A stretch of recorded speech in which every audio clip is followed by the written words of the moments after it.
Hey everybody, welcome back to the channel. Tonight I am pleased again to welcome Megan from Lindinhof, who Hey everybody. very kind to be spending some of her very limited free time with us tonight. And we are going to be talking a little bit about etiquette at a horse show. But before we get into all that, again, welcome Megan. I hope you're having a good week. Oh yeah. Oh yeah, weather better Oh for you? yeah, the weather's great. It's nice and cool. I think we're supposed to have a storm tonight, but no, it's the humidity is low. It's great. Hello to subscribing to everyone who subs to me. Nice channel name. Thanks for just tuning in with us. And it brings me to a couple housekeeping things. Appreciate everybody. Please give this a thumbs up when you're watching, either if you're watching it live, if you're back here when it is on demand on YouTube. We appreciate that so much. Oh, hey, Jeremiah. Yay!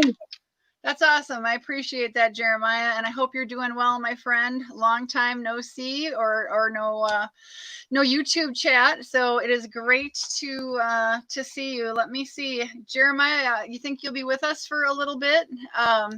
You were a moderator, so I'm curious. How long you can be on, Jeremiah? Can I make you a moderator again? I got my phone here. So we are on with Megan. If you can point over your shoulder, we are using a program called StreamYard. Yeah. So again, that it's a nice feature for you and I, because we can be on here together. But it delays the chat. So when Megan and I see the chat, it is a little bit delayed. But it is an option if you have questions. I appreciate. Hey, I see Beer Jeeves here. Hey, buddy. Hey, thank you so much. Appreciate it. But anyway, I was just gonna say, if you can give it a thumbs up, we appreciate it so much. And the live chat, as I was getting to, is a great place if you have questions for Megan or myself, or any comments. Drop them there, and as you can see, I can drop them right on the screen, so she and I can say, comment on it. Hey, Connor, welcome back, buddy. Hey Connor. Thanks so much. That's our friend Connor from the UK.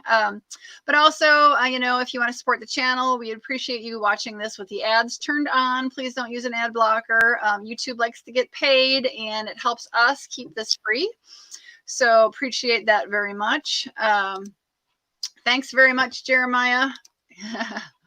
Hey, thanks, Connor. You're so sweet. But also available via the live chat, there are super stickers and super chat available, which is a purchased thing. It's helped support the channel, and that money does not go to YouTube. So that's always appreciated. But it's great to see all my friends here. Appreciate you guys stopping in. Hopefully we'll get a few more, and appreciate you guys so much for stopping and watching. So Megan, like I said, I hope you're doing well, and thank you so much. Our topic tonight is, we did one within the last couple months, horse show etiquette. Your first horse show, we really talked basically about things to think about for your horse show, what to not to forget, what to pack. So tonight is horse show etiquette, and kind of thinking more on the sense of maybe somebody experiencing their first maybe recognized horse show, or their first maybe schooling show. So there's a whole gamut of things we can talk about tonight, right? Let's do it. Okay, so first horse show.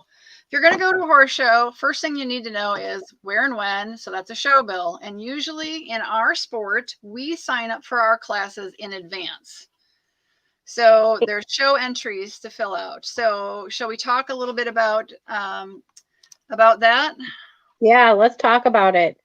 So is there an etiquette to signing up, certain things that you need to do, maybe not do? Oh yeah. So there's this, and let me tell you something. I very rarely have a perfect entry, because they make it really difficult. It's like getting into Fort Knox to go to a horse show, and we need to be real about it. They make it so difficult to show. And so I think just by getting into the show, getting a perfect entry, you've won the show. So the first things first, you need to know when the closing date is. All of our local shows have closing dates on them. And that's really important because then you'll be charged a late fee if you do not enter the show before that. And if it's a big show, you may not enter at all. So shows fill. There's times where shows will fill. Big, impressive shows that everybody, like Dressage at Devon. Oh, yeah. Yeah, but I'm talking about our local shows in Wisconsin. Some of them do fill up, and the secretary.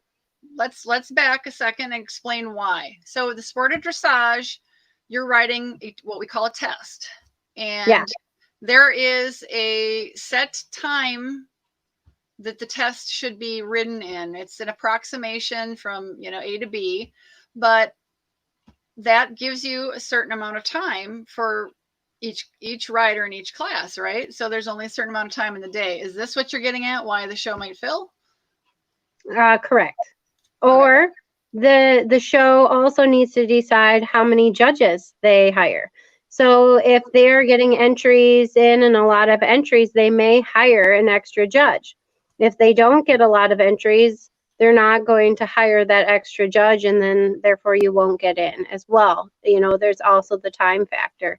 So it's very important to help our show secretaries to get your entries in and have it planned. The other thing is, let's say you sign up for the horse show and then your horse goes lame or, has an abscess, something happens, you can't make it. If it's before the closing date, you will get your money back if you tell them right away. So that's why it's very important to know when the closing date is. However, if you change your mind fleetingly after the closing date, you will lose all your money. Same thing with if your horse goes lame, has an abscess, you're out. And even if you email them and say your horse is lame, you won't get your money back. So just a heads up there, and don't ask for it. Same thing if the weather, that you're not going to get your money back. So I think that's really important. Also, you can do online entries and you can do paper entries. And I highly recommend the online entries. However, our two shows have two separate, signups, like they're two different websites. And it is a pain to enter in all your info that first time. And so you have to enter in your horse's info, your trainer's info if you have it. If you don't, great. And then after that, if you're going to compete in other shows, it's so easy. You just click on your name and all your information is there. So you set up basically what we would call like a profile. Yeah. So you set up the profile. That's nice. And what's really important too, because this happened with two of my students already this year in our short season. My one student she didn't even sign up for the horse show. And luckily, the show wasn't big, so she did get in and she did get lucky. I think she had to pay a late fee. My other student, and it was her very first horse show, so I don't know how she actually did this, but signed up for the horse show. I don't know how they let her in, but 2 days before the horse show, they called her and let her know that she doesn't have a USEF number. You must have both numbers. Your memberships. So it makes it a total pain. I totally understand, because I have so many memberships being a professional. So you have to have USEF, USDF if you're wanting to compete, if you want to have both of your or all of your scores to count towards your end awards, towards anything. Otherwise, you can compete in an opportunity class, which is a training level class, and not have full memberships. But and the horse also has to have both memberships. So it's a lot. It's a lot. And the other thing, if you sign up online, that's great, and they send you back, they got your entry, make sure you create a folder or a binder that you bring all of your memberships, all of your numbers. You want to make sure you have an updated Coggins. That's really important. And if you're traveling from out of state, you need a health certificate. So all of those things are very important. I have a question in that regard. I get the out of state thing, but even in state, do you have to show proof of vaccination? Oh, yeah, I almost forgot that. Well, Okay. it depends on the horse show. Okay. Also, it's not just for the horse show. If you get pulled over for some reason, you get pulled over, it's required to have for sure your Coggins and health certificate if you're from out of state. But for me, I keep a binder in my truck, and all of my horses in my barn are already in it, so I never have to be changing it for the horse show. And same thing, my clients' horses. So I would bring all of that information. And USEF makes it super handy. So when my vet comes out to do vaccines, I've already printed out 20 of these sheets of paper. And so as she gives the vaccine, she can just write it and stamp it, and boom, it goes in my binder, and I take a picture, send it to the owner. So That's great. we're set. I We should highly recommend that. we should comment too, you talk about the interstate travel. There are certain states that have agricultural stations where you have to stop and check in through an agricultural station and show your proof of your interstate health certificate, your Coggins, probably your vaccines. I think Kentucky's one, Florida's one, New York. I think most of the big racing states require California. California, all that have what we call agricultural stops as you cross the border. And if you miss that, if in the middle of the night you miss that, they are going to pull you over if you are tall on a horse trailer or a cow Even trailer, anything, any kind of animal trailer. They are going to be right out there after you. even during the day, I remember the first time I drove down to Florida, I had no idea. And obviously, it shows you how observant I am, which is scary. So I saw this port of Florida agriculture, drove right on by. And all of a sudden, I'm getting pulled over, and I'm like, what did I do? I wasn't speeding. I don't understand. He did the Pulled me same over. And it has to happen all the time. I mean, oh well. So Yeah. luckily he just, asked for the information. I provided it. He could easily tell I just didn't understand the rules of the road, Yeah. and away you go. Whereas like in the West Coast, it's really convenient because they actually have like lanes that put you off the side of the road. Florida was kind of sneaky. I mean, maybe it's changed now. It was a while ago. But it just had these random signs and you pull off like a ramp. Whereas like when you're coming into California and Arizona, like they have like a sign above the lane, and that was really convenient. So yeah, be aware of what state you're going to. Yeah. Yeah. Interstate horse travel is and really talk to your veterinarian. They're going to know a lot. They may not know specifics about where you're going to, but they can help you find out. Obviously, now the internet, it's easy to look on the internet.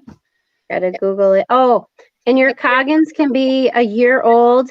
The vaccines are 6 months. So remember that as well.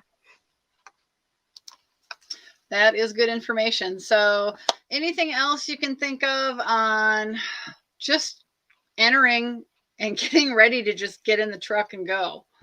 As far as, No, I mean, we've talked in our other live stream, we did talk about things to pack. So, I don't want to go down that road again. But no, I don't know. No, I do think it's important to, pay attention after you've um, put your entry in. Look for your emails. So, and usually they send you an email that says, you have a perfect entry or you don't, and these are the things that are missing. Get it in before you go to the horse show. Those show secretaries are doing so much. Don't make them do more work on the day before or the day of the horse show, so like send it in.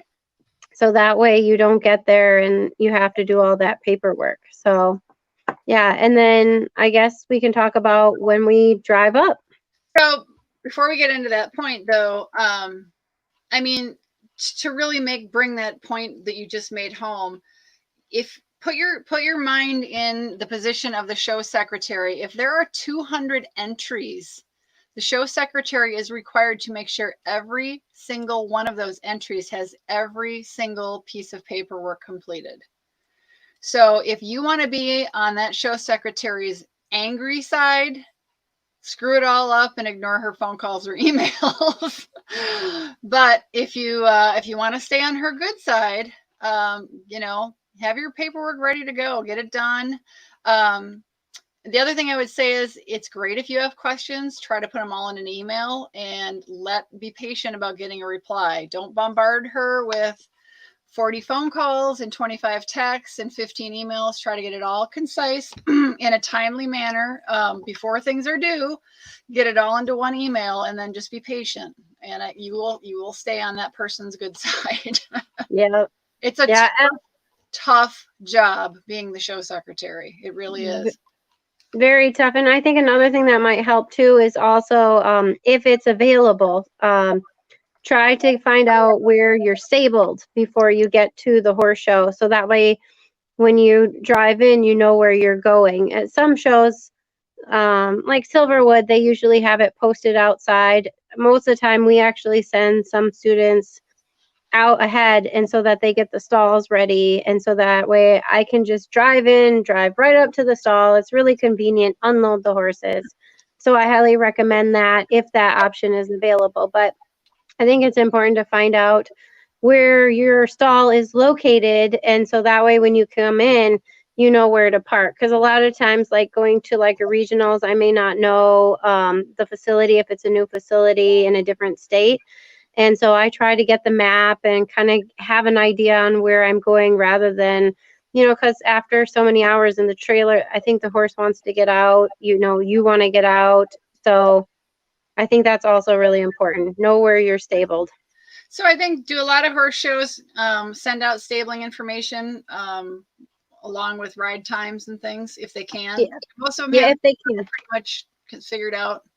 Yeah, they do. Yeah, that's quite helpful.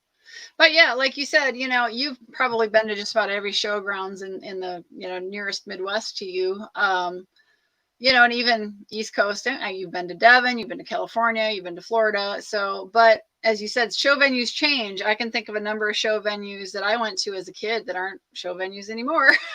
Yeah. There's a whole lot of new management changes too. I mean, when the management changes, they may run the show differently. So I think it's important too to always read the rules, always read the letters that they send out. I'm lucky a lot of times I don't read it and my students will, and then we talk about it. And then I go back because I'll be like, I missed that. Or so always read what they're sending you. Yeah, absolutely. Okay, so you're coming in, you know where your stall is. You're going in the barn. You're not the only one in the barn. So Nope. Let's talk about neighbors and existing in the barn with a bunch of strange people who hopefully you'll meet and get friendly with and all that. But it's not your barn, it's not their barn. Let's talk about tack stalls. Let's start there. Okay. Ideally, if you've got enough budget, you can afford a tack stall. It certainly makes things a whole lot easier in my opinion, but yeah, I highly recommend getting a tack stall. I also recommend getting a tack up stall. So like 2 extra stalls. So where there's one stall that you just tack up your horses, and then in the other stall you keep your tack. Sometimes that's feasible, other times it's not, especially in a large group. Also with a large group, sometimes it's helpful to get multiple tack stalls and you have 2 or 3 people share. So if there's 7 to 9 horses going, you want to get 2 or 3 tack stalls and share. Yeah, tack get real crowded when you start getting the numbers up. Yeah, and that really depends on the team, because obviously you're getting the tack stall for the people you're going with or yourself if you're only going alone, so you don't have to worry about that. But I think that's really important, is putting like-minded personalities. Like I usually pick who's going where at what horse show, and I pick it, sometimes where the horses are going to be stabled, and a lot of times it's on the horses. Some horses they get really attached when they move and go to a horse show, and so I like to put them on the end, or I like to put them in between 2 horses, so that way, so I'll put the nervous horse in the middle and 2 horses on each side, and then a tack stall on the other sides. And then of course I like to pick the tack stalls, you know, that's closest to the horse. That's where the person's going to go. Sometimes, you know, it's personalities. Some personalities work really well together because I may have two students that are OCD.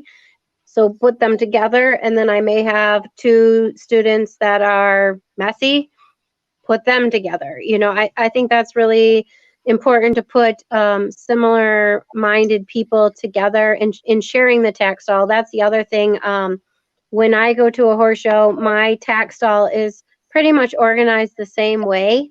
Like it gives me a sense of peace and calming that I know where everything is in a new facility, you know, because it's not my home, but it's my hotel away from home. And so as long as everything is always the same. And so I always, that's usually our plan too, that when I communicate with the show team, they all know I pick out the stalls, I arrange where everybody's going, and then I make sure that the tack stall is even. You know, so if there's three people in there, there's even spacing because everybody brings a lot of stuff. And it's not fair if one person has a lot of stuff and then this person's stuff is pushed over to the side. So you have to think about those things. Having a mat down is nice, you know, and it depends on the people, and it's really important to communicate. And we also have people who bring food, and so like we have tables out front, and like any food that's out there, that's community. If you don't want to share your food, keep it separate. So I think that's really what you don't know until you're actually there. Make sure like the stall that you're in, that your horse is in. So if we have neighbors next door and it's not our team, don't put your stuff in front of their stall. That's so not cool.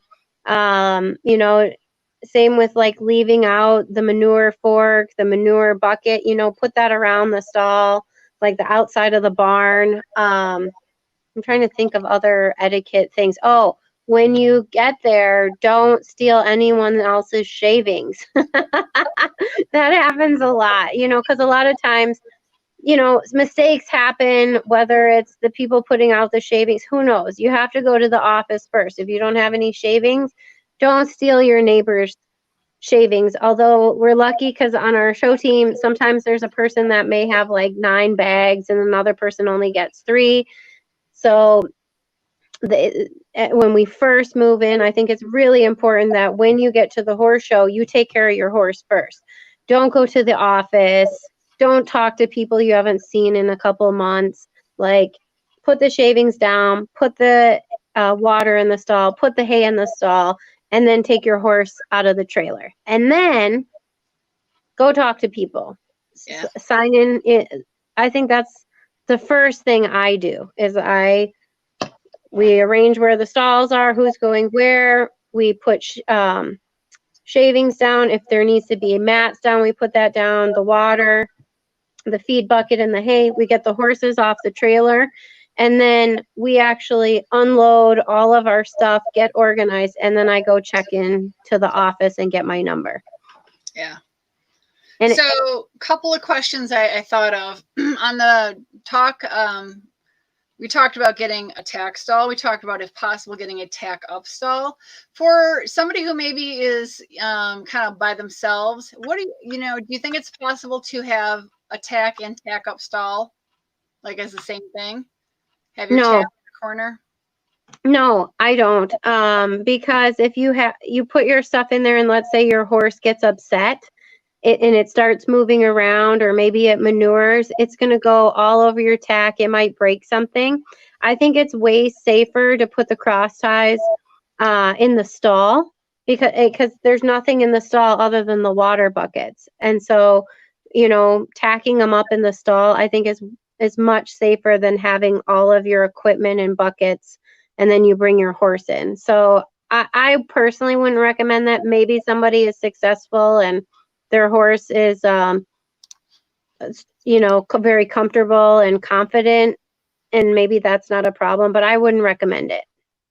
Yeah, yeah. What about, let's talk about stall decorating stalls. Is there is there certain etiquette that you need, some protocol, some things you want to think about? I mean, it's not your barn, so are you getting the hammer and the nails out, or Read the rules. A lot of places tell you, if it's like a regionals or a bigger show, you may not be able to put banners up on the stalls. A lot of our shows, we just take a staple gun and staple them. The other thing you can do is like the big banners is have a piece of wood and you staple it to it, and then at the ends you just zip tie it to the stall, and then you don't mark up anyone's stall. So I think first and foremost, read the rules on the banners on what you can and can't do, and then adjust accordingly.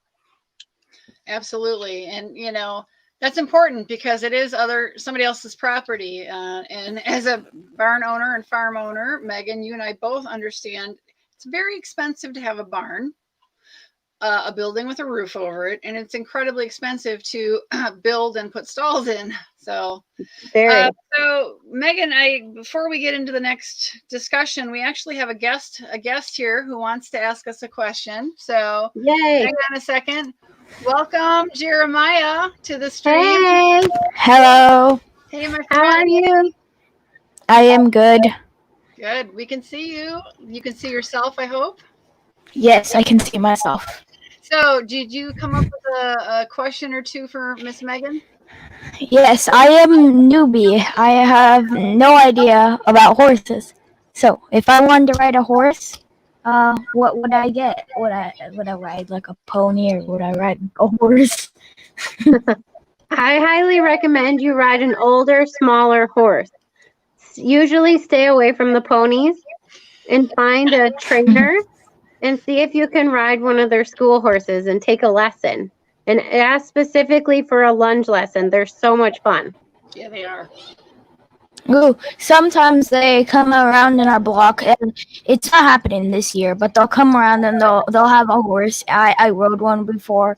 I don't really even know if I was riding it. They were just like pulling it around, and I was just sitting on it. It's like, yeah, I'm riding a horse. That's the way it should be done. That's awesome. Yeah. It's not happening this time. I thought it would happen this time, but nope. It's because it's like a big gathering, water slides, like water slides 2 times the size of houses. Wow, cool. That's cool. That's like awesome. Huge. That's fun. Yeah. So that's a good question. So yeah, Megan's a good one to ask because Megan's a riding instructor and she does teach some new, beginners, as we call them, new to horses, new to riding. And the other thing you offer, Megan, at your farm is kids camps, which is another great way to introduce the younger generation to horses. Yeah, you should check out a kids camp and see if you could join one on horsemanship and then a little riding. That'd be perfect. Okay. So, Megan, you do day camps, but I think there are places that'll do like a week camp. Yeah. True. Yeah, you could do a week as well. Yeah. So, might be an option. Cool. Yeah. Well, I hope you get to continue with it. Yeah. I'm a YouTuber. I wanted to come in. I put it in my name. I put my name Fun with Jeremiah YouTube, but I changed my name and I lost all my name changes, so I can't change it back. Yeah, they make you wait for a while. I think you're gonna have to wait for a little while. Well, thanks for joining us. A few times. Yeah. Yep. So Jeremiah, and he's also appreciate Jeremiah being in here. If everybody, head over to his channel, give him a thumbs up on his videos, and make sure you subscribe. He's very politely and kindly sitting in as a moderator for us in case. Sometimes we get people in here as not as much this time. No, Megan and I have been very lucky. We haven't gotten spammers in, but sometimes, Megan, the chats will get taken over by people being just rude. So you have to kick them out, and that helps when you've got a moderator because you and I are pretty focused and distracted. But All right, so we're gonna leave Jeremiah on the screen. I'm gonna mute you. Jeremiah, let me know in the chat when you've got another question, okay? Because I got some questions for Megan, but I'm gonna leave you on the screen, but we're gonna quick mute you. Okay. Okay, so Megan, we talked a Thank little bit you. about putting up stall decor. Yep. Talked a little bit about neighbors and things, and the good housekeeping, keeping the aisleway clean, right? And raking. Raking, picking up your horse's manure. Now I get it. If you're heading out to it never fails. You're tacked up. You're getting ready to go to the warm up. You've got your number. You've got your show coat. Maybe if you're showing by yourself, your horse doesn't have boots on. You're pretty much ready to go, right? You're going to go warm up. Yep. You're going inevitably you're 5 steps out of the tack up area, and your horse poops. Yep. It happens. Right in the middle of it. Ideally, quick, take a second, get it, cleaned up. Even if you got to just pitchfork it and throw it in the front of your horse's stall to get it out of the way. But, if you I got, can't hear anything. Oh, hey, he's back on. There we go. Ideally, if you're with a team, somebody's going to take care of that for you because they know you got to get to your spot. But yep, that's correct. Yeah. Yeah. So we got a new person in here. I'm just saying hello to Celestial Rogue. Here we go. Hello, short enough to ride a pony. Yeah, I am not. I am. I could probably very briefly get on a large pony, but I wouldn't want to. No. But so okay, we've kind of talked about like the housekeeping, what's going on in the barn. Hopefully we've covered all that. So you talked about the next step is to go ahead and check in at the horse show office. Yep. So what do you need to bring with you? Your binder with all of your memberships, your Coggins, your health certificate, and your checkbook or credit card, and vaccine paper. Yeah, all your vaccine information, Coggins, all your proof of memberships, like you said, everything that you went over, right? Yep, that's right. So any etiquette in the show office? It's a busy place. Be patient. Yeah. Be patient, be kind. If you're frustrated, just kind of roll with it. Usually there's a lot of people waiting in line. Now, this year with COVID, anyone who wants the show has to have a perfect entry. And so one show, you just go to your stall and there's a number right on the stall. So there's no contact whatsoever. But normally you have to go into the office. If you have a perfect entry, there's a separate like little area where they have numbers for you to pick out. Otherwise you have to wait in line, and when it's your turn, maybe you already know what the issue is, and then give them the information, sign the forms, and then get your number and thank you and walk away. So let's talk about who might be in the office. Other competitors, the show secretary, volunteers, and I'm thinking of the day before. The day of, the TD might be in the office as well, and the judges, maybe the farm owner. So there's a lot of people in the office. Yep, judges, technical delegates. So let's talk about that. Are there certain things you should and should not do when you are in the office and you see the judge? Yeah, if you want to talk to the judge, you need to go to the TD and ask permission. Ideally, you can't walk up to the judge and start talking about your ride or your friend's ride, or even get training advice. I do believe let's say it's the last day, or maybe you're only there for a day. I've had this happen. And I already rode with the judge, and maybe I know them. I rode and received my score, and then we start chatting like, hey, you could do this better or that better. That is okay. However, if I was competing the next day, that is not okay. You need to have the TD there and witness whatever the conversation is. So yeah. Absolutely, absolutely. The other that also etiquette builds thing. out though into the showgrounds in general. Like when the poor judge is on a break, you don't tackle them as they're walking to the bathroom and ask a million questions. It's No, you don't. The other thing is the scribe, not the scribe, the scorekeeper is in there tallying up our scores, and so it's best not to hassle her. I usually do.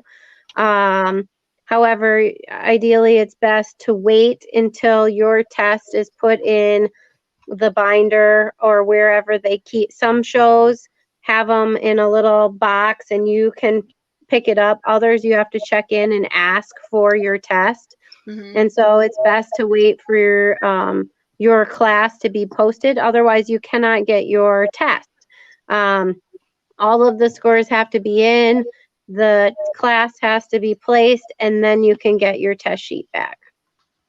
You can't just go and grab your test.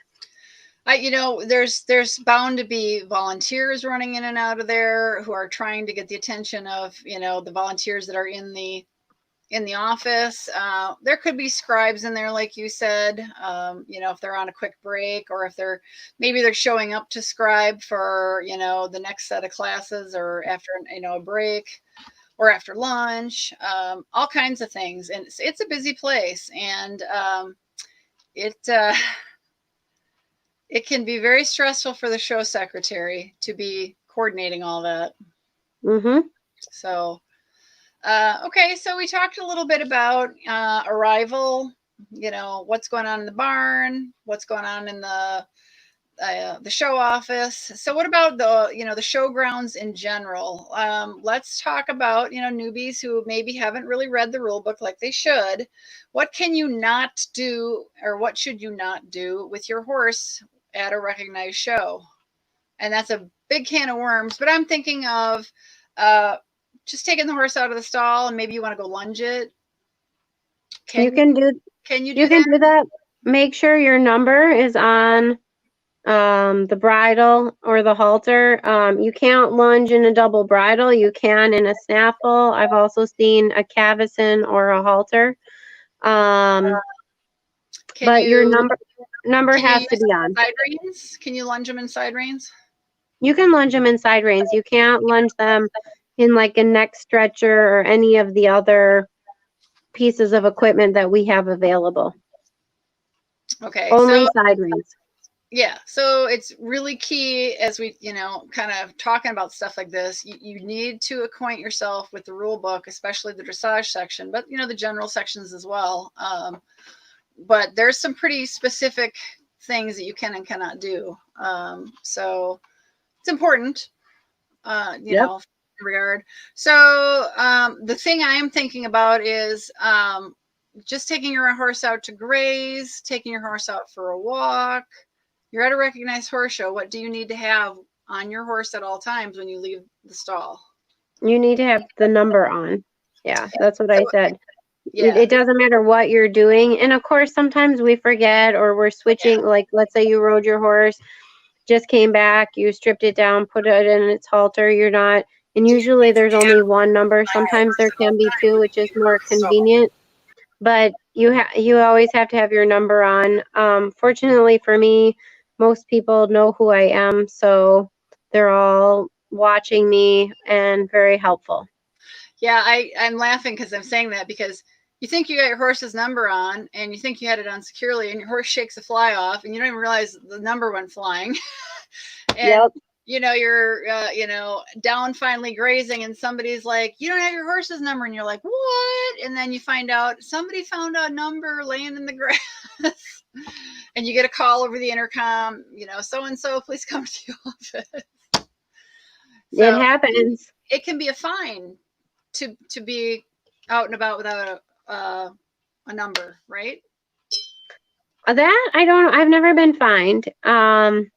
However, maybe if you're constantly doing it, I've always been lucky that someone's noticed, or the TD will come up and just have a conversation with you, and you'll run back and get your number.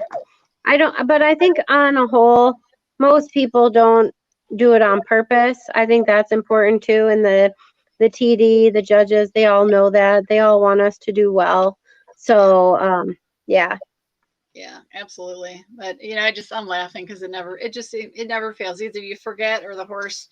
I think the numbers are a little bit more secure now, but if you think about it, you're taking them out with a halter and a leader up to graze in some distant area, and you kind of just got it around the halter. You don't want to like permanently affix it because clearly it's going to have to go in the bridle or your saddle pad. You got to fold it under so you put the number through the bridle and then you fold the bottom end up. It won't come undone, and it doesn't matter whether it's the halter or the bridle. The other thing people do is it's really convenient that they purchase numbers through the tack stores, and so that way they already have their number. It's multiple numbers are in it, and they can just, once they figure out what their number is, then they can put it on the saddle pad or the bridle, and so then it's always there. Yeah, those are really nice. Those are really nice, and yeah, they've come a long way with producing bridle tags and numbers and things now than they had 20 or more years ago. It's nice, It is, yeah. So let's talk about taking your horse out to graze. Is there etiquette in that? Yeah, I think go to the designated areas, if there are designated areas. The competition. The farm owner's front yard? No, don't do that. They'll come out and get you. But look at, there's usually a map, or ask where you can graze and go graze there. Don't graze by the competition arena. Those areas are usually marked off. Yeah. So, and then, don't go right next to another person. It drives me insane when people bring two horses out at the same time. Yeah. Even if you do it at home and your horses are safe, I mean, it's still at a horse show, and if one gets loose, or one acts up and then the other one acts up, and it makes you wider. And so if you're passing, let's say, someone who's riding their horse, a lot of times the aisles aren't that big. So I think just be conscientious, pretend you're at a fancy restaurant. Don't behave the way you behave at home. Maybe just look up, be safe, kind of like driving. Drive defensively. Horses are horses, they're flight animals, and so they're going to do whatever they're going to do. And I think it's, don't be walking around with flip-flops, and and when you're unpacking or packing up, try to be sensitive to like where you park. Don't block the entryway.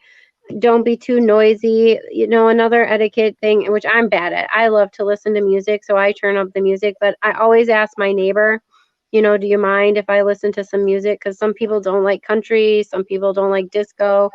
I'm usually listening to disco or 80s. But usually everyone likes that. I think it's always important, like, whoever your neighbor is, go introduce yourself. If they need anything, I try to always be friendly, because you're going to be with them for 3 days, and you might need something. You might not. What else? So yeah, you think about wandering around, your horse is at a new environment, and it's an unknown farm to them. And just because the farm is having a horse show doesn't mean that that particular farm comes to a screeching halt. I've been to plenty of horse shows where the farm had a breeding operation, so they had mares and foals out in pastures and young horses running around in pastures. I've been at horse shows where they have people jumping out of airplanes overhead, and so that's random. I've been at horse shows that are in a flight path to an airport, and airplanes coming in overhead. You never know. And so you need to make sure, if you're taking your horse out for grazing or whatever, that you have adequate control. If your horse is going to be perfectly behaved in a halter and a cotton lead rope, that's great. But if your horse is going to act like an idiot there's nothing wrong with a little chain action, or don't, maybe put on the lunging equipment and a bridle and a lunge line and just walk your horse with a little bit more control, because it's definitely your responsibility to keep your horse under control. And there's nothing more embarrassing and dangerous than somebody's horse getting loose. Yep. It happens. We realize people come off, but I think there's a lot of funny memes that go around. There's one I can think of. It's a still shot of George Clooney running in from a movie, and it's the whole, when you realize that the loose horse at the horse and running around the showgrounds is yours. There's nothing more. It's dangerous for everybody, because there's nothing to get all the horses more uptight and excited than a horse running. They know when a horse is naughty and loose and not supposed to be, and it gets them all cranked up. Yeah, close the stall door. Don't leave the stall door open. I've seen people do that. They're just, like I said, treat it like you're at a fancy dinner. The things you wouldn't do at home. Definitely don't do at the horse show. I just thought of an etiquette thing. If you don't bring a mounting block. So I always bring a wonderful mounting block. It's 3 steps to the horse show. And I don't mind letting people use it, but what I do mind is when I literally have had in the past, I put my mounting block, I go grab the horse, like within 30 seconds to a minute, and I lead it out, and someone's using my mounting block. I brought it for me, not anyone else. Not everybody else. No, it drives me batty. I'm like, what? And then they take it and move it, and I'm like, wait a minute, that's my mounting block. But if they had just asked, no problem. But usually it's when I'm leading the horse out and then I have to wait for someone to use my mounting block. What would you have done if I hadn't brought it? Bring your own mounting block. Same thing. It's happened with manure forks and manure buckets. Bring your own equipment. What are you going to do when you don't? I mean, if you forget, that's one thing, but just ask. Like, that drives me insane. Especially that kind of equipment, let's talk about that kind of situation at a CDI. You have to be very careful about borrowing things that, if you're in an FEI stabling situation, it's really not a good idea to be sharing things like manure forks. And, we talk about, if you think back on what happened to poor Courtney King Dye, her horse tested positive for this trace substance of some, God knows, whatever strange drug it was. And, and it was something that was transmissible, via whoever, whatever horse got it, the person had it on their hands and touched a manure fork. And, it can be as simple as that. So you just, disease. Yeah. And so don't touch other people's horses. That's another thing. Like, that's really I'll meet someone at a horse show and they walk up and I'm holding a horse and they reach out to touch the horse. And it's like, you don't know if the horse has a cold. You don't know if it bites. But let's say it has a cold, and then you've touched other horses and now you touch mine and then you go touch someone else's. And 2, like, the other thing that drives me crazy is, like, you're getting ready to compete. I want my horse focused on me. And then you go and touch it. And let's say maybe it's having, bidding issues, or maybe it's unsteady in the head and now you're playing with its nose. And I'm like, we may have, a half an hour before our test, and then you get the young horse all excited. So definitely don't touch other people's horses. Don't go in their stalls. Another thing that's happened, maybe I'm a little bit late or later than someone else. Let's say it's 7:30, but other people have come in at 6 o'clock and they're feeding their horses. And my horse wants to be fed and it's obnoxious. Don't feed it. You don't know what my horse gets fed. I've had that happen too. That drives me nuts. You have the feed outside the stall and they just decide to feed it a flake. And again, they don't know what the horse eats. Don't do that. Yeah, absolutely. Don't do that. Yeah. Well, and that's turnabout on that is the same. It's also don't be so late in coming and feeding your horse. Oh, That your yeah. horse is being tortured by everybody else in the barn getting fed. Like, Don't wait till 9. We've had people like not come in, our neighbors, like 9, 10 o'clock. Just because you don't ride until 10 or 11 in the morning doesn't mean that I get it. You're a boarder. You're like, well, you're not used to getting up at 5 a.m. or 6 a.m. and going to feed the horse. But when the horse is at the horse show grounds, and it's your job to get up early and go and feed the horse. So, sorry if you want to sleep in, but some shows, and those are big shows, have security and stuff. And, this would be another situation where, hey, if you met your neighbors, and you could say, hey, are you going to be here early to feed? We're wanting to meet for breakfast and I won't get here until, if I put 3 flakes of hay out in front of my horse's stall, can you kick them in the door?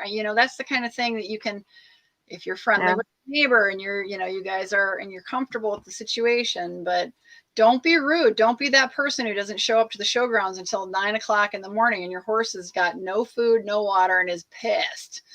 And everybody around you is mad because that horse is tearing the barn down because, at home in the boarding facility, the horse is used to getting fed at 6 o'clock in the morning. And, 3 hours later, and the horse is like, I'm starving, I'm thirsty, what's going on? Right. Yeah. You're probably not going to have a good horse show if your horse is that mad. No. So, let's talk, let's kind of turn around and talk about a little bit about what we talked about. We talked about in tack stalls and things like that. Let's talk about what do you do at night with your tack? Because unfortunately, and I think it spans all the equestrian world, but people steal stuff. So what do you guys leave in your tack stalls, and what do you take and lock up in your vehicles or trailer or take to the, hotel? What do you leave and what do you keep, lock up? I am a good Midwest girl and I don't lock. So for the last 30 years, no one has stolen anything. That's impressive. Now everybody on the internet knows that. So maybe next horse show I will bring a lock. However, when I do compete in California, I do bring a lock. So that's not in your tack stall, but you lock your stall. Yeah, not the horse's stall. I lock the tack stall. But you do know that people know how to climb over stalls, right? At the horse show, in California, there's cement walls. Okay, that's cool. I'm thinking of the stuff in the Midwest that's often wood, or even the temporary stalls, that are kind of the flexy. But I mean, if there's a will, there's a way. And same thing with my trailer. I leave it unlocked. What? And the only thing that I would hate to replace would be the saddle and the horse. Maybe a bridle. But if they want it, they can have it. I guess that's why one of the reasons I keep things open, because otherwise I don't really want them to destroy my stuff. However, if you think people are going to steal your stuff, then what you should do is put them in your truck. And I think other people do that. So I actually leave and the other thing is like, okay, I lock things, I will lose the keys. That's another reason. If I lock something and it has a code or something, just like these phones, I don't have a code on my phone because why? I'll forget the code. So I'm one of those people. And so nothing's locked. But if you are nervous, then you should definitely lock up your equipment or put it in your truck or your car. If it's a really big horse show, you need to lock stuff up, I think. Lock it up. Or, as you said, take it out, put it in your car at the end of the show, end of the night, when you're done showing for the day, take, and your horse is all cooled out and in the stall, run your stuff out to the car. Yep. For the trailer, if you got to lock, Yeah, because, you hear a lot of times about horse shows getting hit by thieves. They know they're there. They know they can get saddles and bridles and, all kinds of expensive equipment in a heartbeat. So, you know, they go through and clean out. So, um, okay, so let's talk about, we've talked about grazing and walking around and lunging. We talked about going to the show secretary's office, manager's office. Let's talk about you're tacked up, you get on, and you're headed to the warm up ring and you're going to go warm up. Let's talk about warm up arena etiquette. That's a big one. And there is, because, you know, you could be at a fairly small horse show, or you could be at a horse show that's got 3, 4, 5 rings going, and your warm up areas can be pretty crowded. Yep. I think it should just be universal. It should be the rules of the arena. So if you're walking, be on second track or third track, left to left. Who's ever going left, yield to them. You know, look up. You know, don't try to run people over. You can see the flow, but you know, I think that's always going to be a battle. The warm up arena, just simply Right, because. you could have a green as grass and training level rider warming up in Yeah. an arena with an FEI rider who is practicing their Piaffe passage transitions or practicing their changes in warm up, you know, Yeah. a little half pass or something, you know, to kind of loosen up the horse. And, you know, it can be a very crazy place. You can. I at one horse show, I had the best and the worst warm ups, and that is so Delmar. They had a CDI series, and the CDI. I wanted to compete in the CDI, and it was amazing because there was like maybe 3 riders. They're all very good riders in the warm up, and that was our arena. It was the best warm up ever. Then you go to the warm up, the national side, and it's insane. You know, my poor horse, I think it was his second show. I saw someone coming, so I halted to get out of their way to yield. She came right up and bopped him on the nose with her whip. I mean, it was just like it was so tight. No one was going left of left. I mean, it was like basically, I am going to run you over. I thought I was at war, and luckily, like it's long enough you can go further away, and everybody wants to be where the gate is, and so that's the most dangerous area. So I went way to the end, but then you can't hear. You don't know, and I was showing alone. You know, so you're looking up hoping you know you're going to, and then you have to walk through the war to get to your show arena. And it was terrible. I've never been in such an arena where people basically ran me over, and it was awful. So you know, I do think that's not going to change because, like you said, you have the very beginner rider, you have a professional rider, and then you have all the personalities in the warm up, and people are everywhere. And so I think what I always look for is multiple warm up arenas at the horse shows, and I check where I can get away. You know, maybe where there's a less traffic in an arena, and I go there. But sometimes you don't have that luxury, and you're gonna have to ride through it. Yeah, it's great if you can be somewhere like the Kentucky Horse Park has a ton of riding arenas. So, you know, show management might be able to have multiple warm ups available, maybe not. And that's one thing, you shouldn't wander off and ride in places that you're not allowed at horse shows. You can get into trouble doing that. You can get into actual like rule breaking trouble, and you can get in trouble with management and owners of the showgrounds. But you know, some places they've only got like one extra arena available for you know, a warm up. And the other thing is, I think is incredibly unfortunate, and I'm going to call out all the people in the horse show world that do this. Some people use the show arena, you know, is one horse at a time. So they use the warm up arena as a place to intimidate their competitors. So they may come charging across the arena right at you, trying to, you know, get your horse rattled. They may come, you know, barreling down at you, you know, intending to pretty much run you into the ground, trying to make you move. And it's just like, so, you know, that's really unfortunate. It's dirty, but, you know, that's a no-no as far as etiquette. And so on that note, Megan, you know, is the technical delegate sort of sometimes watching the warm-up arena, or you know, generally somebody at the gate, right? Who's kind of, hey, you know, rider so-and-so, you know, that these 3 numbers are, you know, the next 3 rides. And Typically, there's a ring steward, and then the TD is going around the grounds. You can always, if you're having a problem with the warm up or someone, you can go up to the TD and say the warm up arena is very unsafe, and they should handle it. That's another thing in terms of etiquette. Ideally, it's probably best if you don't handle it or say something that if you see a problem, just go and communicate to the TD, and they know the rules. Has a radio to call the TD over and handle it. Yeah.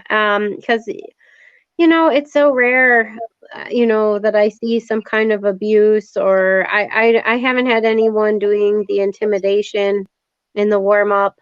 What I have had is a young horse trainer. He's very well known, and he moves those horses, and as he should. But I mean, he's galloping around the warm up, and it's like, oh, Yeah. where my horse might not be used to having someone gallop behind them. And so I think in terms of etiquette, that's something there in the warm up. Like, I've also ridden a few Frisians, and they scare other horses when they're cantering. And so I think that's also really important, is like, you know, look up, don't be rude. I also rode a horse that was very afraid of other horses in the arena. And I really learned how unaware people are, and how close they really get to other horses. Head and their ears, and there's nothing else in the world but the head and the ears. But horses kick and they do things, and like sometimes once people knew I was on a horse that, you know, sometimes was shy, they only at nationals did they kind of like kept going. Other people I was able to ask and say, hey, can we all go the same way? I don't want to die. And that was at his like first 2 shows. I was like, can we all go the same way, please? So I think just being conscientious and being a good neighbor and a good competitor. I mean, may the best horse win. I mean, we can all have great rides, and we can all have bad rides. We can all beat each other one day and lose the next, you know. I mean, we all want to win. And to what extent? So I think just, you know, it should be a fun event. We're so lucky we get to ride horses. So let's have fun. Yeah, I've heard tons of stories about warm-up arena stuff. There was a husband-wife trainer, you know, couple that for years would use intimidation in the warm-up arena as a tool to try to make sure they were always in the top of the class.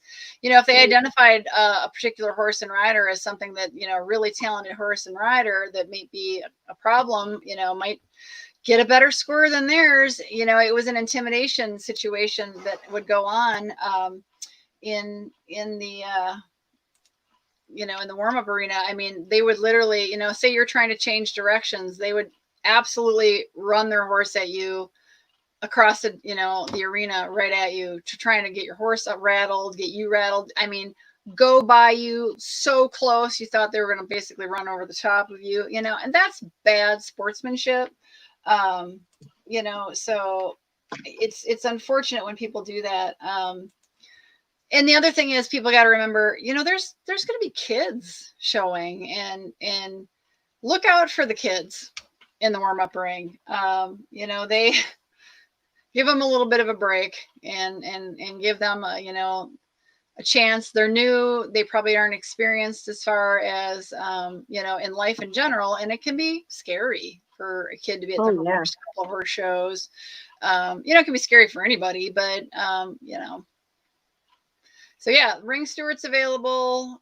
You know, if you've got a problem, you know, ring steward, you can be like, hey, can you ask the TD to come over? Ring steward, I'm sure, can call them up on the radio. But yeah, like you said, issues should be dealt with through the technical delegate. For sure. For sure. You can get a lot of trouble for not using the technical delegate. I thought of another thing in the warm-up. If you do have a trainer, maybe make sure that you guys talked about having a headset, because when it's multiple trainers yelling out, or maybe it's just yelling out in the warm up, I don't like doing it anymore. Like there have been times like the rides are too short, and so I meet my client at the ring and just have a few minutes to warm up. But try to use a headset if you can. Yeah. I would recommend that. I mean, there's no rule on that, but I think it's really helpful, especially when there's 3 or 4 horse trainers, and we all have headsets. I think it's really helpful versus us yelling across each other. Absolutely. I remember back in the day when they didn't have those things. I know, yeah. Me too. And it was made for a very, very long day for the trainer who's hollering, and generally they lost their voice very often. So yeah, and it's just you're trying to listen to your trainer scream over all the other trainers, and it's hard. Nowadays we all have cell phones, and worst case scenario is you call each other on the cell phone, but that has to come off as you're exiting the warm-up. Yeah, of course. Yep. So no carrying your cell phone, putting any kind of music in your ears. You don't get to ride to music when you ride your test, because you can't have anything that could be construed as outside influence or coaching. Yep. Well, yeah, that's important. So, okay, so, we've arrived, we've checked in, we're in the barn, we've warmed up, we've grazed our horse, so we've warmed up. Off to the show we go, off to the show arena. We're exiting the warm-up. What do we need to remember to do? Hopefully somebody's there with us to help. Take off boots, take off your headset. Yep. If you have a headset on.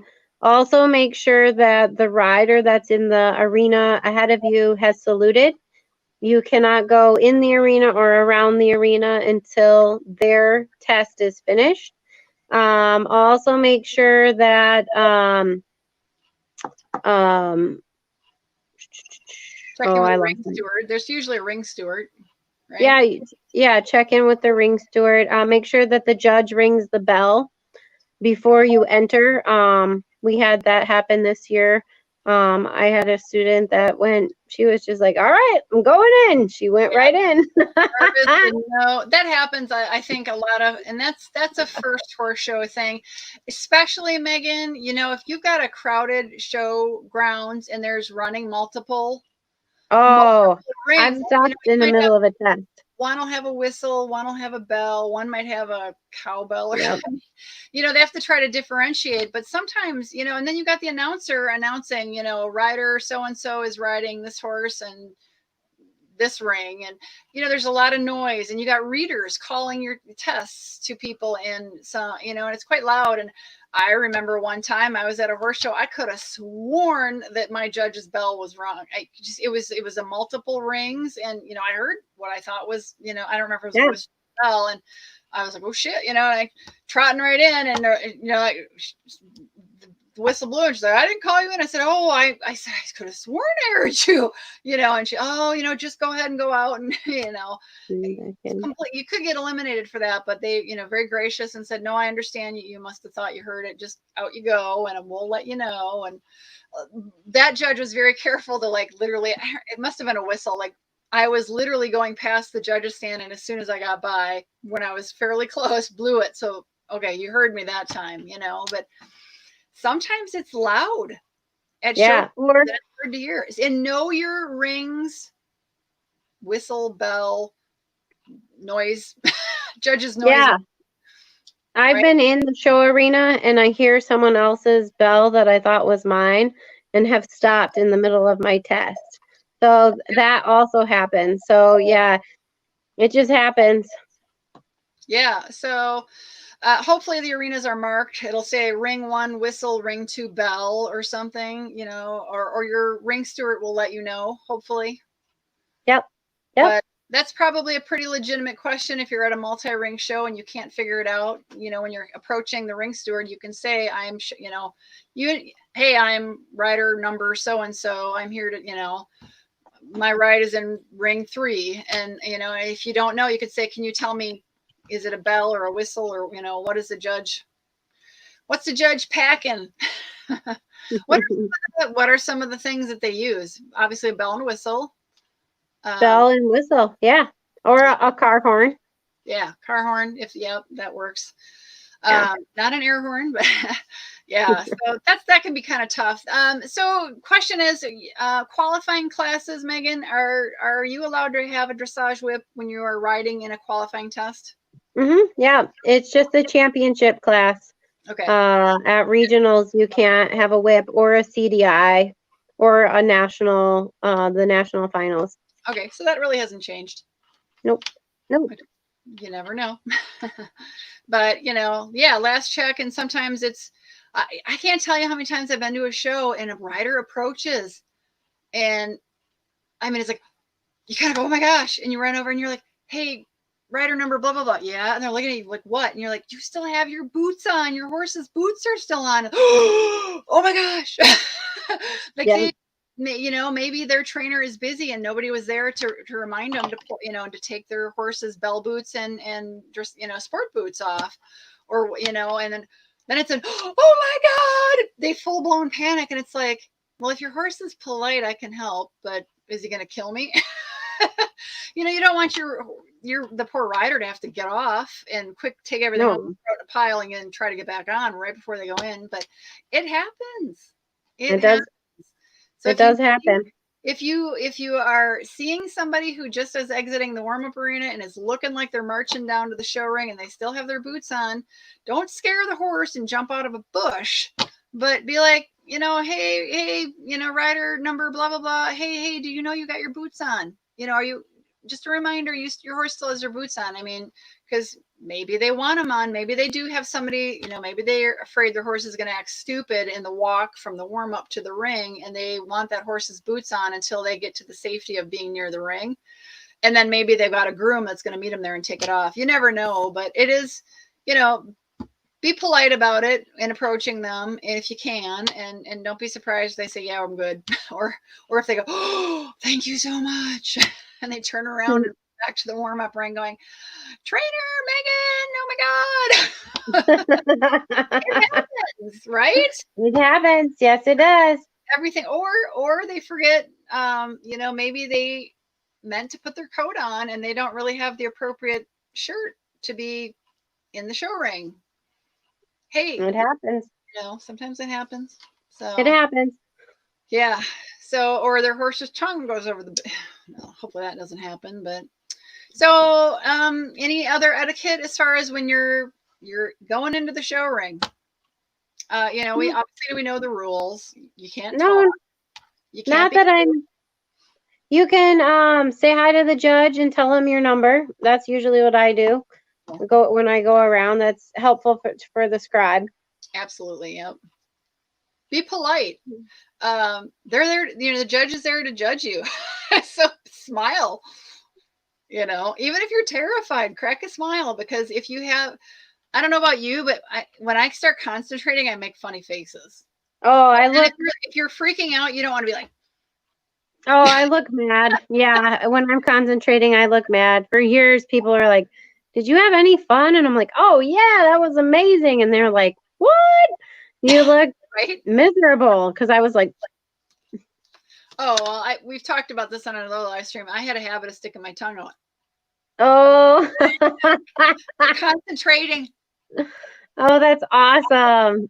Yeah, just, and it's like, and I laughed because somebody would get pictures and they're like, what are you doing? And I'm like, I didn't know I did that. Oh, yeah, I have many pictures. Had to train. Yeah, right. Sweating. Yeah. Oh, that's great with the tongue. That's awesome. The one where like, oh, I'm trying to be up, or the extended trot. Oh, or like your arm is up here. I'm trying to bend. Or the extended canter. Exuberant extended canter. The terrified expression, which I think the judges find that comical, but you don't want to have angry face and set the tone badly. So, but yeah, you can't chat up the judge. No, not before you go in. Yeah, no. So, okay, you've ridden your test. You've done your final salute. Can you approach the judge before you exit? Can you ask any questions? No. No. You know, no, say thank you and walk out. I mean, if the judge wants to talk to you, that's something else, but no, you need to ask permission from the TD. Yeah. So you can't do it even after your test. Okay. Etiquette. How do you exit the arena? Do you keep walking down the center line all the way to C and then go all the way around? Do you do a turn on the forehand and exit quickly? Do you run out of the arena, trot out, get out right away? Do you do a short pirouette and walk out? What's the etiquette for leaving the arena? I do a 10-meter half circle and walk out. I mean, they have a lot of riders to get through. Ideally, it states on the test that you should leave on a long rein at the walk. If your horse So, is yeah, leave on the rein, longer rein. I mean, you never know if the horse will spook, but, on a freer rein, and then walk out, but don't go all the way to the end. And, like they have so many more horses to get through. So move along. Especially if you're on a short horse, so it doesn't have a huge walk, and you walk all the way down to the judge, hoping you might get some chitter chatter from the judge. It's not going to happen. And then all the way down and around. Yeah, it can actually delay the next rider a little. And then once that delay sets in, it sets the ring. It makes the ring late. Yeah, you don't want to be that rider. Nope.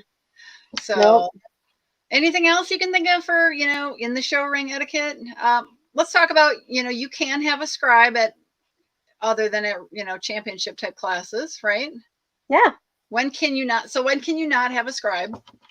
Or not not a scribe. Or I'm sorry, a test caller. Sorry. Yeah, at FEI level, you can't have someone read your test, but anything under, you can have a reader.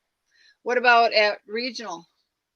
No regionals, no championship, no readers. Yeah. Can you for a qualifying class? Of course. Other than FEI, obviously. Yeah. Okay. So let's talk about the etiquette of the reader.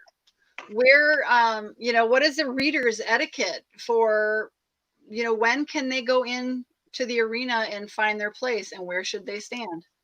As soon as the rider ahead has halted and saluted, they can walk in. They can stand at E or B. And if the rider goes off course, whether they've read it wrong or they've read it correctly, it's not their responsibility. So remember that a reader is not a sure thing. Nope. Yep. So make sure your reader actually knows how to read a test and follow. Because, I've seen people just throw a test at like some poor husband who's got almost no, well, you're a man with a loud voice. Can you read my test? And they haven't got a clue. And they just start reading things, and they could be 5 movements ahead of you, and that's not helpful. So, if you're going to have a reader, make sure you and the reader have practiced a little, and the reader knows how to follow you, so they know where you are in the test. Yep. It's a little tough. You're looking down at the test to read it, but you got to keep an eye on where the horse and rider are, because you can get ahead of them or you can get behind. Yep. So, it's good to have your test memorized. At least, even if you're going to use a reader, have that test as memorized as all possible, because if your reader screws up, gets ahead of you or gets behind you, you can't just, you got to know. You got to either have a problem or so make sure you verify when you're going into your class that the reader knows what test they're reading. If they've got a Winnie Widget's book, maybe they thought you were writing your 3rd level test 3 and you're actually writing 3rd level test 2. They could start reading the wrong test. Yep. You got to know. It doesn't matter what they're yelling at you. You got to ride the test you're signing up to ride. You can't be like, well, my reader's reading 3, so we're just going to ride 3 for 3 for. That has happened at classes and stuff. So make sure you're all on the same page. So you brought up the reader, let's say the reader gets lost in stops and has to restart. Can the reader repeat over and over again? Only once. I mean, I've been a reader. There's no rule on that. I've done that. There is, because it As can a be reader. coaching. So yeah. But you get a one-off. We've asked this at USCF convention. We asked, and the judges say you get a one repeat. You assume that they just didn't hear you over the loudspeaker. Yeah. And Yeah. I have a funny story about that. You want to talk about people going to first horse shows? I had this is a long time ago. Showgrounds doesn't exist anymore, but was there with the barn, training barn, and everybody's asking me to read because so far I have a pretty carryable voice. And I I read in the A enter working trot sitting X halt salute. So in she comes trotting, stops at X, and just sat there, and I'm like. Salute. So I'm like, okay, she forgot or she's freaking out. So I'm like, salute, proceed working trot sitting. I repeated one word. And she woo! I saluted, and then when it was just like she just was freaking out, and so like, you know what I mean. You can do that. That's it. That's all you can really do. You can't you can't coach. So it's important your reader understands. You can't be like, Megan, you're doing great. See, turn right. No, you can't do that.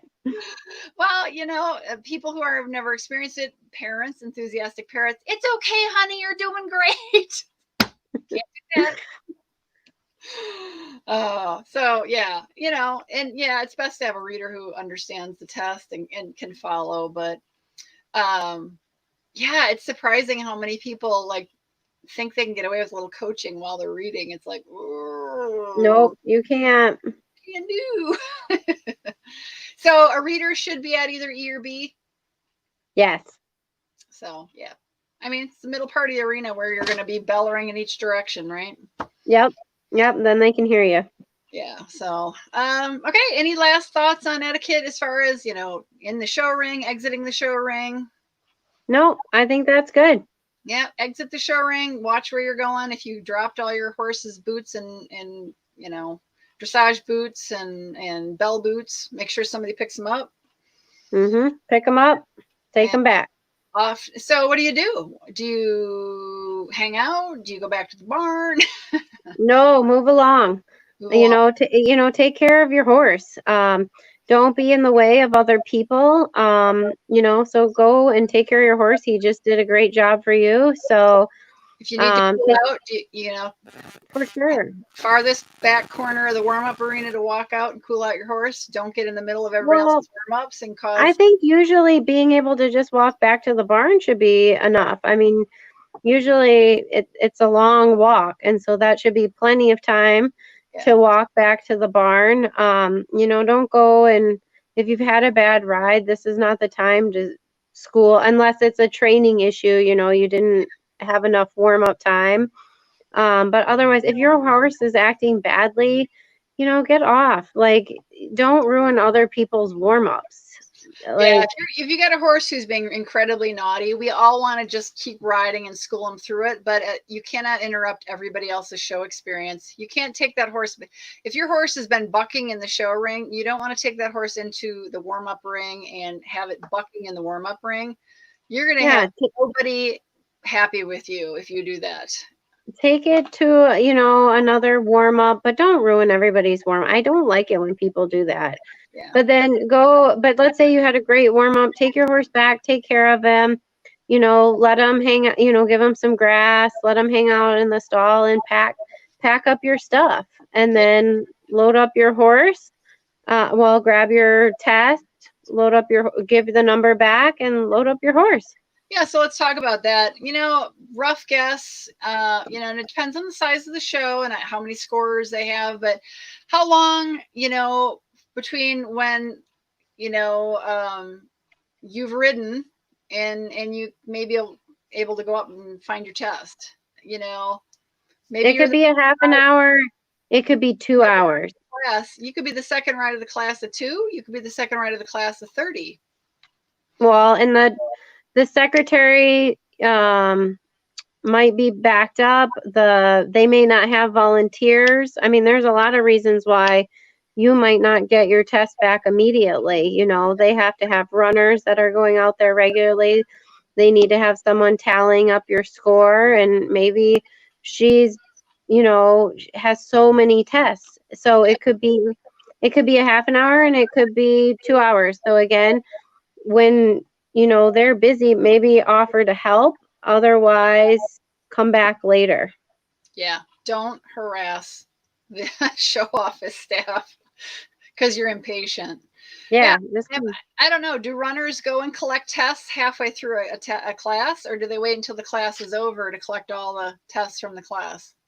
I think it depends on the horse show. I think sometimes it might be every 3 riders that they go and collect.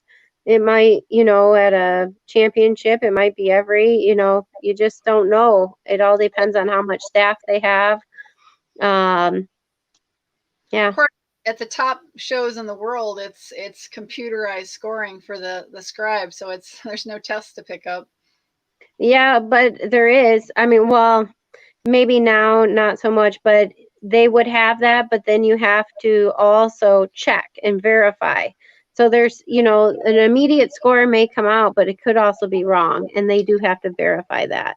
Yeah. So it isn't the final score until it's been verified. So when you're picking up your test, what should you check to make sure is all done on the test? First of all, that you have the right test. Second, that the judge has signed the test and that there is a score in every box.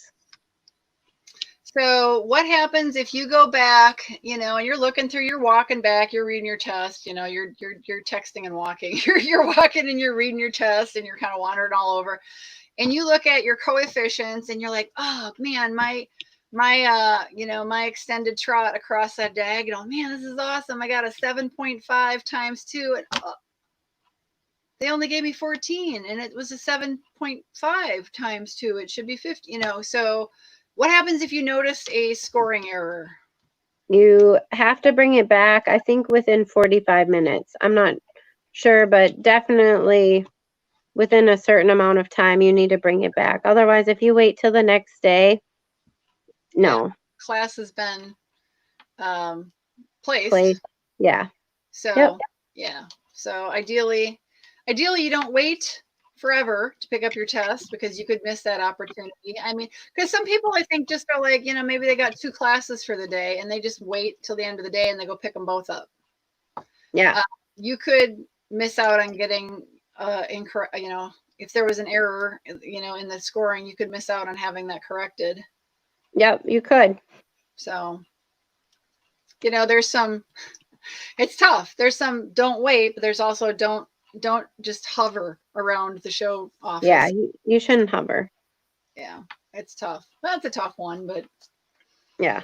All right. So any etiquette? Let's talk about show's over. You have, you know, your horse is in the stall. You've been packing everything up. You know, trailer's packed. You're about ready to be done. You mentioned taking your, you know, bridle tags. Do they always ask for them back? No, I just think it's nice to give them back. Either leave them on the stall or bring them back to the office so that they can reuse them so they don't have to buy more. Yeah.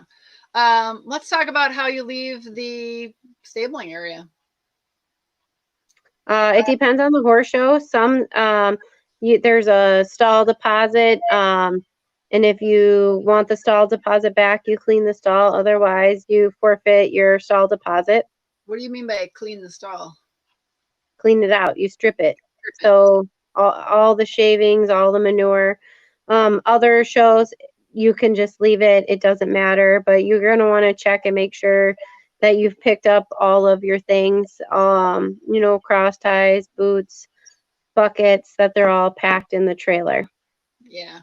And my pet peeve is don't leave trash in the stall or trash in the barn aisle. And, you know, don't leave soda cans, bottles of water, you know, your bottled water, your half drank Gatorade. Don't just throw that stuff on the ground and walk away. No, throw it away.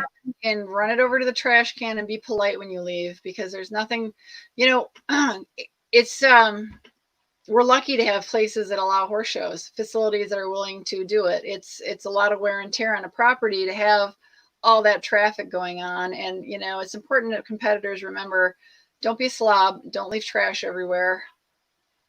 Yeah. Manure everywhere, you know, try For to leave, sure. try to leave the place. Hey, there is my friend, Sharissa. Hey, awesome with Sharissa. Thanks for joining us. Hey. We're about actually kind of probably coming to a close here. I think our timing is pretty good. We're at an hour and a half, and we try to keep it at an hour to an hour and a half. But yeah, you know, it's just a closing caveat is to, you know, be polite to the people that own the property and the show management, and leave the place as nice as when you arrived. Oh, for sure. You know, leave it cleaner if you can than, you know, you arrived. If you see, you know, you're walking around the showgrounds and you see somebody, you know, some trash blowing, or somebody dropped a pop can and it's laying in the, you know, pick it up and throw it in a trash can. Be one of those competitors, because inevitably somebody sees, and you volunteer, the TD notices that you're picking things up and helping out. And, you know, if they know you, they're like, oh man, Megan, thank you so much. I saw your student so-and-so notice that somebody had, you know, somebody's, you know, fast food bag was, you know, thrown off to the side, and it was so nice of them to pick that up and throw it in the trash bin before it blew all over and scared horses, you know. Yep. It's appreciated. So be that person that people are like, oh, you were so nice to do that. Thank you so much.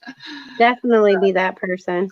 You know, and when you're loading horses, it's you know, sometimes you can't, if it's really hot, you can't, your horse poops.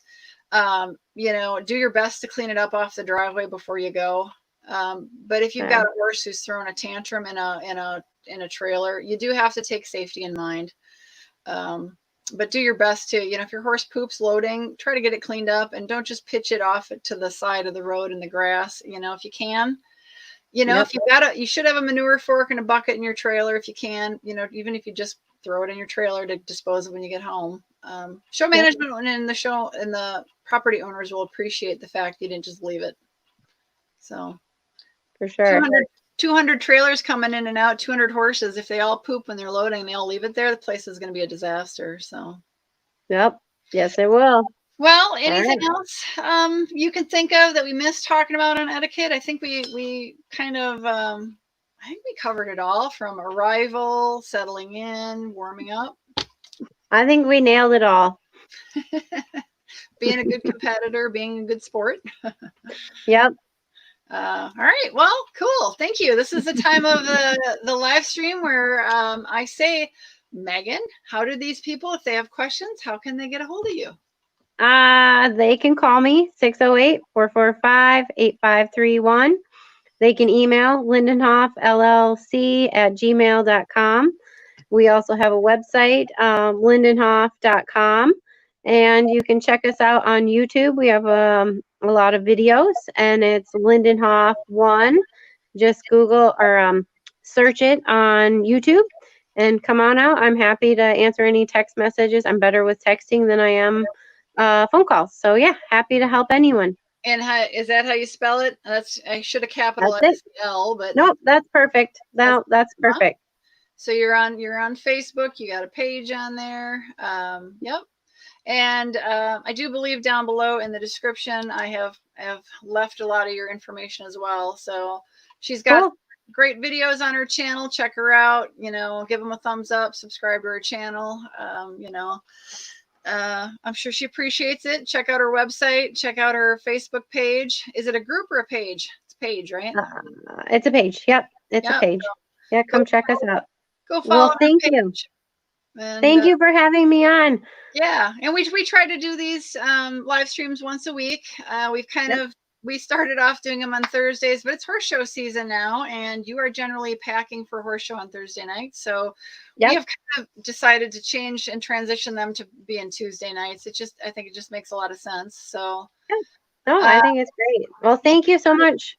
Yeah, we'll see about getting one scheduled for next week. But thanks, Megan. I will let you go. Thank you. Bye. Hey, have a good time at the horse show. So yeah, thanks everybody for tuning in. As I always say, please like and subscribe. Leave any comments below.